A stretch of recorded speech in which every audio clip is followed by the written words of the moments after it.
Merci bien, chers abonnés. Vous qui me suivez, aujourd'hui, on va parler de quelque chose d'important, surtout pour la famille, en ce qui concerne les pathologies pédiatriques. Je parlerai ce matin du POPB,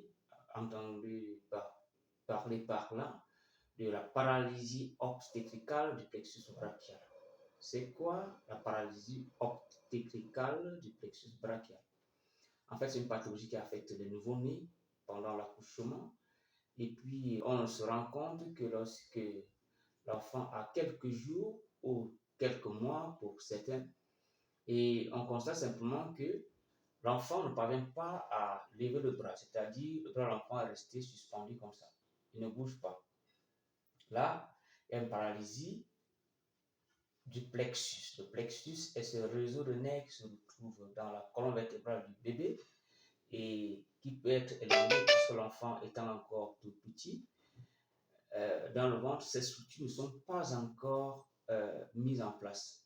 Ce qui fait que pendant l'accouchement, lorsqu'il y a une présentation céphalique, c'est-à-dire que l'enfant est présenté par la tête et que le bras est allé un peu plus haut, alors la sage-femme ou le maïticien, ils vont attraper le bras sur lequel ils vont tirer pour faire une délivrance. L'extraction donc de ce bébé peut entraîner une élongation du plexus brachial. Et dans ce cas, lorsqu'on l'a constaté plus tôt, c'est possible de pouvoir les réduire.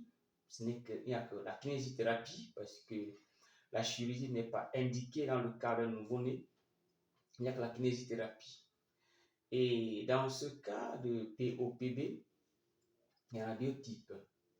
Il y a un type qui est facilement réversible, récupérable. Il y a un autre qui n'est presque pas récupérable. Ça, c'est le cas qui est grave, le deuxième cas. Mais nous allons parler du premier cas. Le premier cas qui est récupérable et qui est réversible. C'est quoi la réversibilité ou la récupération? C'est qu'on peut récupérer totalement la main de l'enfant jusqu'à ce qu'il fait des mouvements. Il est comme un enfant normal. Jusqu'à ce qu'on ne peut même pas savoir qu'il est comme ça. Là, il y a ce problème dans l'enfance. C'est un traitement qui prend beaucoup de temps. À long terme, c'est une très longue durée. Donc, le kinésithérapeute, le professionnel, il va travailler dans les stimulations nerveuses, dans les mobilisations, dans les positionnements. Et puis, il va avoir une IEC, c'est-à-dire on va communiquer avec la mère de l'enfant pour pouvoir lui donner des consignes à la maison parce que les structures de l'enfant se développent lorsqu'il est petit à chaque minute. Donc, chaque minute, les cellules se multiplient, l'enfant grandit. Donc, l'objectif pour le kinésithérapeute, c'est éviter qu'il y ait de la multiplication cellulaire et de la croissance, la maturité des certaines structures dans la mauvaise direction. C'est-à-dire, on évite que les muscles, parce qu'ils ne sont pas encore matures, les os, les articulations n'ont pas encore grandi, parce que lorsque un nouveau-né, l'os est cartilagineux et il n'y a pas de rigidité. Ce qui fait que si on n'intervient pas tôt, lorsque ça va commencer à se mettre en place, ça va se mettre dans une mauvaise posture. Et c'est comme ça que l'enfant va grandir avec et à un certain âge, il devient irréversible. Donc, lorsqu'on a un nouveau-né, voilà comment on peut reconnaître si cet enfant souffre d'une paralysie obstétricale du plexus brachial ou non. La première chose, c'est que le bébé peut être tout petit, mais le premier geste que tous les infirmiers, les sages-femmes et les maïticiens connaissent, c'est l'appréhension. L'appréhension pour tous les nouveau-nés, la paume de main. Donc, lorsqu'on a un nouveau-né, il faut toujours stimuler la paume de main. S'il n'y a pas l'appréhension, la fermeture des poignets des doigts, ça devient problématique. Donc, dans ce cas, si vous stimulez la paume de main d'un enfant et que l'enfant ne ferme pas les doigts, il faut déjà penser à quelque chose de pathologique. faut vite se faire consulter, soit chez le médecin pédiatre, soit chez un kinésithérapeute, pour avoir le cœur net.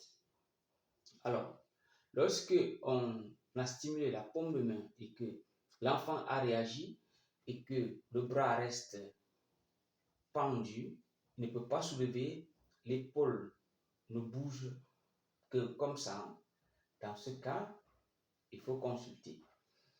Ce sont ces différents signes cliniques qui permettent de penser à une POPB, et le plus tôt le diagnostic posé, le plus tôt la guérison peut suivre.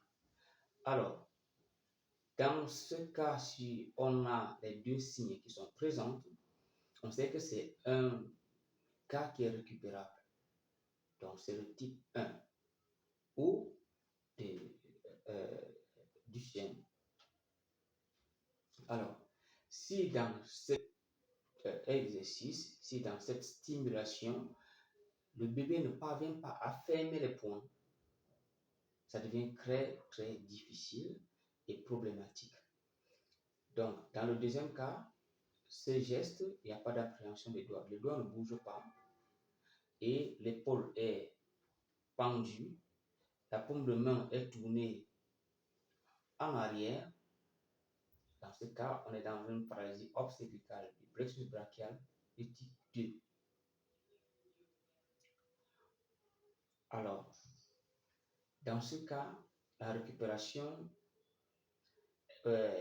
maximale est de 80% à très longue durée. Bon,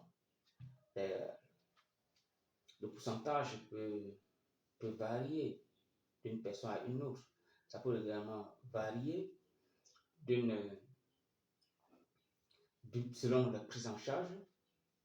Et puis, il y a aussi des structures, il y a des choses dont la nature seule a la connaissance et son créateur qui est Dieu pour savoir. Il y en a qui peuvent être, on peut penser, irréversibles ou irrécupérables, mais qui sont parfois résolvables. Mais scientifiquement, dans ce type, il y a plusieurs atteintes qui peuvent freiner la récupération et l'évolution. Donc, vous qui êtes des parents et futurs parents, surtout nos mamans, nos femmes qui vont en maternité, lorsque vous avez donné naissance à votre bébé et que vous êtes seul avec lui, n'oubliez pas de faire différentes observations sur l'enfant. Il y a pas de POPB, il y a beaucoup d'autres pathologies pédiatriques dont les parents devaient être des premières personnes à le diagnostiquer ou à penser que ce soit une pathologie qui est guérissable. Donc, les parents, les mamans, lorsque vous avez votre nouveau-né à la maison, il faut lui stimuler la paume de main, il faut l'observer pendant que vous le lavez, il faut l'observer pendant qu'il pleure. Il y a des choses qu'il faudra bien sûr détecter chez l'enfant. C'est que l'enfant, il y a les cris, comment est-ce que l'enfant crie, est-ce que l'enfant est en train de crier dans la bouche ou est-ce que les cris viennent de la gorge? Est-ce que lorsque l'enfant pleure, il pleure avec voix? Est-ce que la gorge est ouverte? Est-ce que la langue? Ça, ce sont des choses dont on va parler une autre fois quand je vais parler de l'IMC, de l'infimité motricité cérébrale. Mais pour ce jour, nous parlons de paralysie obstétricale du plexus brachial. Donc, pour me résumer, le POPB, entendu parler paralysie obstétricale du plexus brachial, s'observe chez les nouveau-nés et il y en a deux types. Un type qui est récupérable presque à 100%, un autre qui est récupérable dans l'ordre de 70 à 80%. Et pour le détecter, il faut stimuler